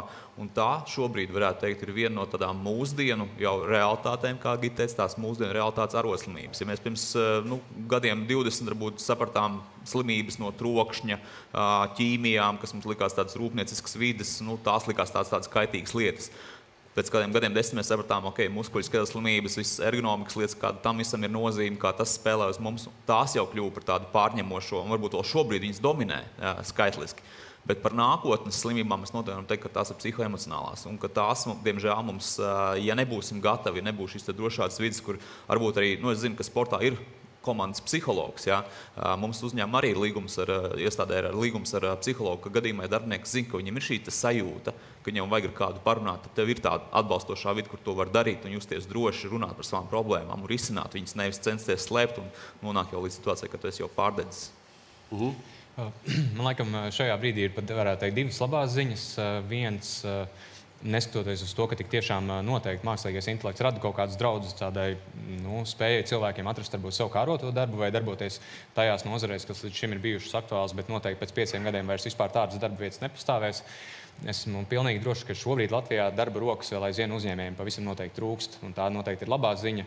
Un otra labā ziņa, manuprāt, ka, ja skatāmies, man šķiet tādi pēdējie 10-15 gadi ir aizgājuši, tas ir tāds, varētu teikt, pat globāla tendence, kas saistās ar visu jaunu uzņēmumu attīstību, ar sociālajiem tīkliem. Pat nezinu, kā latviski to labi tulkot, varbūt kāds varēs palīdzēt, tā saucamā hustle culture, jeb tā kultūra, kuras ietvaros tu jaunu uzņēmumos strādā 20 stundas, lai panāktu milzīgus panākumus un tam līdzīgi. Tā pašā laikā šobrīd tā tendence liecina par to, ka ne katrs būs uzņēmuma vadītājs, un ne katrs patiesībā arī vairs grib būt uzņēmuma vadītājs. Un tā man šķiet ir tāda kopumā labklājīgas sabiedrības tendence, ka tas nav nekāds nosodījums, ka tu neesi uzņēmuma vadītājs vai uzņēmējs, bet tu vari darīt arī vienkārši darbu un būt savā dzīvē īstenībā daudz laimīgāks nekā tas, kurš dara to. Jā, bet mēs to visu saprotam, lielākais saprot, bet to realizēt dzīvē. Ziniet, kāds no sabiedrības ir spiediens, no sociāliem tīkliem, kāds ir spiediens? Kā tu izskaties, kā tu smaidi, ko tu dari, ko tu vari atļauties? Es tiešām ticu tam, ka mēs šodien esam nedaudz labākā situācijā, nekā mēs tur bijām pirms gadiem 5. Tas gan atkal, protams, ir jautājums par to, kā tas izskatās jauniešu vidē, un tas man šķiet ir ļoti svarīgi arī tajā, ko mēs dzirdam šeit no hokejistiem, ka gan daudz strādā ar jauniešiem un jauno paudzi, bet redz, darba drošība diez vai māca skolās pārāk daudz. Un tā ir viena lieta, kas droši vien arī nāk līdzi kaut kādā mērā no izglītības iestādes, kāda patiesībā ir šī, to droši vien nevar saukt tiešā veidā par darba drošību vai mācību drošību, bet kāda patiesībā ir pieskaršanās šiem te psihoemocionālajiem aspektiem darba vidē jau skolas solā, kur tu patiesībā jau tās pirmie iedīgļi parādās. Bet es ticu, tik tiešām skatoties uz kopējo tendenci, ka tik tiešām aizvien vairāk cilvēku saprot, jā, man nevajag uz to augstā stresa pozīciju, kur, būsim atklāti, ir kaut kādas pozīcijas, kur tu nekad nevarēsi, teiksim tā, būt bez stresa. Hokejā iespējams vārdsargs, atkal skatoties uz karikatūru. Kāds viņam ir spiediens? Viņš ir labi, viņam ir, protams, aizsargi, kas ir viņa, teiksim tā, pirmā līnija. Oļegs un Krišāns, bet tai pašā laikā, viņam ir milzīgs spiediens. Viņš jau ir tas pēdējais punkts, caur kuru ies tā ripa, vai ne? Un tamdēļ man šķiet arī tīri skatoties uz to, kādas vienmēr tiek liktas arī tās likmes uz vārdsargu, tas ir arī droši vien, tā ir tā kā varētu teikt droši vien kaut kādā mērā direktora pozīcija. Bet tad mēs nonākam pie vēl viena ļoti svarīga aspekta. Ok, tas nav visās profesijās. Cits varbūt pat tieši vēlas būt vienatnē, strādāt vienatnē, viņam tā patīk. Bet pamatā mums jau ir, negribas lietot vārdu kolektīvi, bet mums ir darbvietas, kurā ir kolēģi pēc idejas. Un te man atkal jājautā, vai, ja mēs runājam par psihoemocionālo un ne tikai, cik liela nozīme ir kolektīvam? Cik nozīme liela ir tiem kolēģiem, kas ir apkārt? Cik liela nozīme ir tam, būsim tā, tavam priekšniekam? Milzīga nozīme ir kolēģiem, jo, ja darba devējs var nezināt, tad kolēģi ļoti es teiktu, ka principā 99 gadījumos zina gan par problēmām sadzīvē, gan par problēmām, ar ko darbinieks saskaras darba vietā. Bet atkal, attālinātā darbā ir nianses. Attālinātā darba gadījumā darbinieki prot ļoti labi noslēpt. Arī, ja mēs, piemēram, pieskārāmies šeit jautājumam par darba vietas novērtēšanu. Atkal uz papīra jau ļoti bieži viss ļoti labi izskatās. Ir novērtēta darba vieta, darbinieks ir aizpildījis to novērtējumu anketu, uztaisījis bildītes, kur ir redzams, ka tīrs galds, pie loga, labs apgaismojums. Ar realitātei, kā viņš strādā, iespējams atgūlies dīvānā, lauž muguru un virs galvas grāmatu plaukts stāv ar lielu smagumu. Tā kā es domāju, kad kolēģi noteikti ir viena no tiem, kas arī, ja mēs runājam, piemēram, pieskārāmies šeit tēmai par šo rutīnu, ja mēs, tā ir šī te arī kaut kāda empātija, un arī šī te tāda sabiedriskā loma, ka mums ir jāuzmana arī savi kolēģi, ja mums liekas par to, ka viņš varbūt kļūst neuzmanīgāks un viņš pieļauj varbūt kaut kādas kļūdas, nepilda kādu instrukciju, tomēr būt vērīgiem un ziņot par sarunām. Jā. Man šķiet, viena vēl interesanta hokeja analoģija, ko mēs varētu izmantot, te izskanēja tas, ka hokeja komandas treneris ir kā tas CEO vai uzņēmuma vadītājs, teiksim, bet ir jau tajā šūniņā vai teiksim, tā darba kolektīvā ir arī kapteinis, kurš iespējams man šķiet kādā reizē, tur labojiet mani, es kļūdos, pasaka, neklausiet to treneri, bet viņš zina to labāko veidu, kā sapurināt tos savus komandas biedrus. Un tamdēļ, jāsaka tas nav kolektīvs, pavisam noteikti ir ļoti sarežģīts organisms. Un esmu pilnīgi drošs tam, ka pavisam noteikti augstākie uzņēmuma vadītāji, viņi visticamāk nebūs tie, kas ļoti labi pazīst katru kolēģi niansēs. Sevišķi, ja mēs runājam par tādiem lielākajiem uzņēmumiem. Tāpēc ir super svarīgi, lai tajā katrā uzņēmuma mazākajā šūniņā vai organizatoriskajā vienībā ir kāds, kas ir, varētu teikt, kā, varbūt ne draugs, jo, vienmēr tas kolēģis draugs, tas ir arī tāds sarežģīts koncepts. Bet tas, kas ir līderis un patiesībā kādreiz spēj viņu motivēt caur to cilvēcīgo prizmu, nevis tur dot kaut kādas darba devēja labumus, kā tas ir droši vien no darba devēja puses svarīgi. Jā. Nē, precīzi. Es ļoti līdzīgi gribēju teikt, bet es vēl papildināt to, ko arī Oļegs teica, ka tu jau arī hokejā trapo pa vārdu stabiņu, tu jau nezinās vienmēr, kur viņa atliks un kur viņa būs. Un tāpat jau arī darbā. Tu nevari būt gatavs visām dzīves situācijām, un cilvēki ir dažādi. Bet es domāju, ar šādu kampaņu un visu to mēs varam to samazināt. Krišāni, Oļeg, 3 pamatprincipus, lai jūsu vadītā komanda būtu emocionāli vesela, fiziski vesela, bez sāpēm saliedēts kolektīvs, kas iet pēc titula. Es laikam nezinu, cik pamatprincipi, bet es teiktu, ka ir jābūt gatavībai.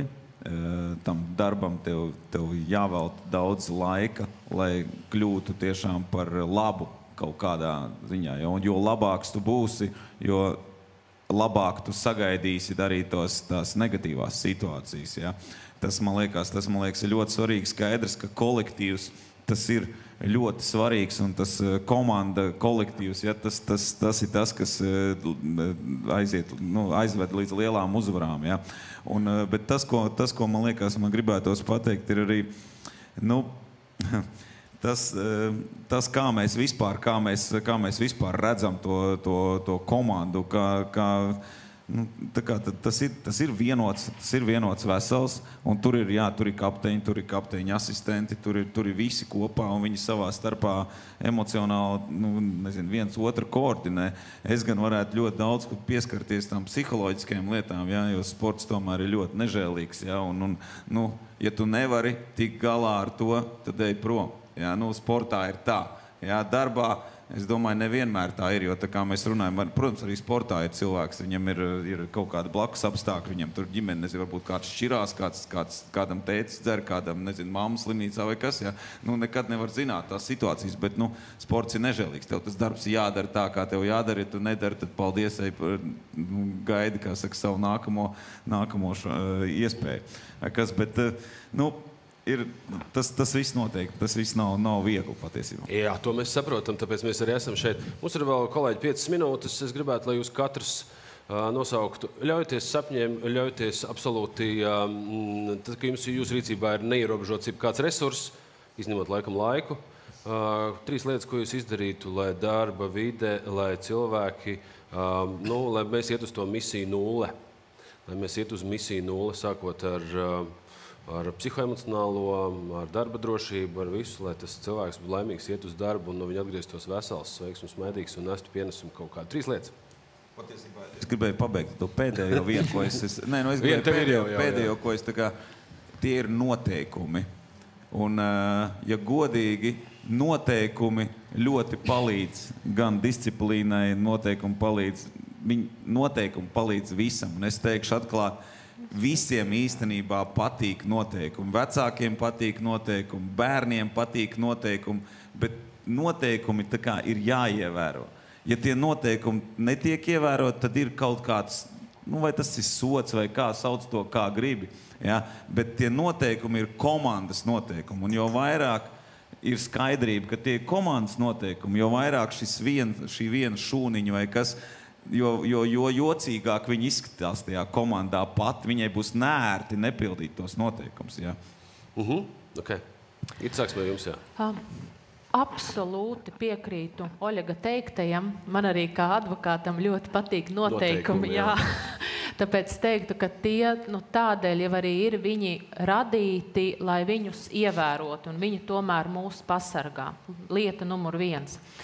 Lieta numur 2, es teiktu, tas ir atbalsts, līdzcilvēku atbalsts, un ar līdzcilvēkiem es šeit domāju arī kolēģus un darba devēju.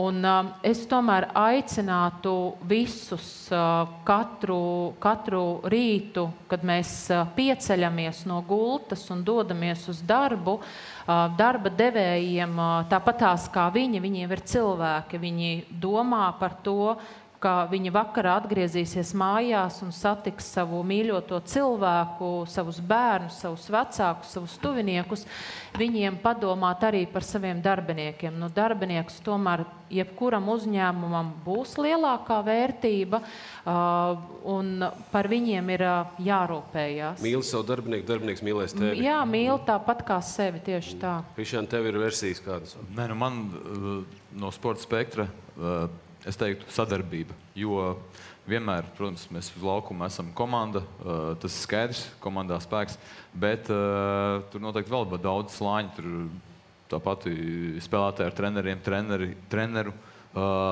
kopdarbs, un tā tālāk. Vienmēr komanda būs gan spēcīgāka, gan gudrāka, viltīgāka un tā tālāk. Un noteikti uzvars būs ātrāk sagaidāms. Andi? Tu, ko pieredzi visbagātākajiem no mums? Kad labs garīgais, jo, ja tev labs garīgais, tad visiem ir labs, ja tev pašam ērtāk ir labāk strādāt. Otrkārt, es domāju, ka kolektīvs, jo tas daudz ko dod. Ja pozitīvs kolektīvs, tā attiecīgi tev pozitīvas emocijas, ja negatīvs, visi tur staigā, galvu nolaiduši, tad attiecīgi arī tev bojās to. Es kaut kā tā domāju. Klimats kolektīvs, Jāni? Pirmkārt, es teiktu, kā jau šķiet, laikam vairākas reizes te minēju, mācīt nevis ar vārdiem, bet ar piemēru.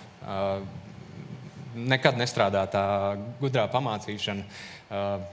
Nezinu, domāju, ka mēs varētu šeit nosaukt desmitiem piemēru, kur gudri pamācīt, bet darīt atkal pretējo, tas nekad īsti labi nenostrādā. Tā kā noteikti mācīt caur piemēru. Otrs, atklāti uzturēt dialogu. Saruna ir viena no lietām, kas mums vēl aizvien, kurā dzīves jomā ir jāmāk attīstīt. Un atklāt sarunu par savām sajūtām, par savām bažām, par riskiem, kā, teiksim, no darba ņēmēja, tā no darba devēja puses ir tieši tas, kas ir ļoti vajadzīgs. Un trešais, kas man šķiet sasaucās ar iepriekš teikto par labo garstāvokli, labu garīgo, būt atklātam pašam pret sevi, kā es minēju. Ļoti labi, ļoti labi. Mēs to visu zinām, bet vai mēs to darām? Tas ir atkal tas stāsts, jā. Protams, daudz kas sākās arī ģimenē, jo kā tev ģimenē pamācīs, rādīs piemēru, tā arī iespējams tas bērns arī izaugs uz priekšu, tas ir viens.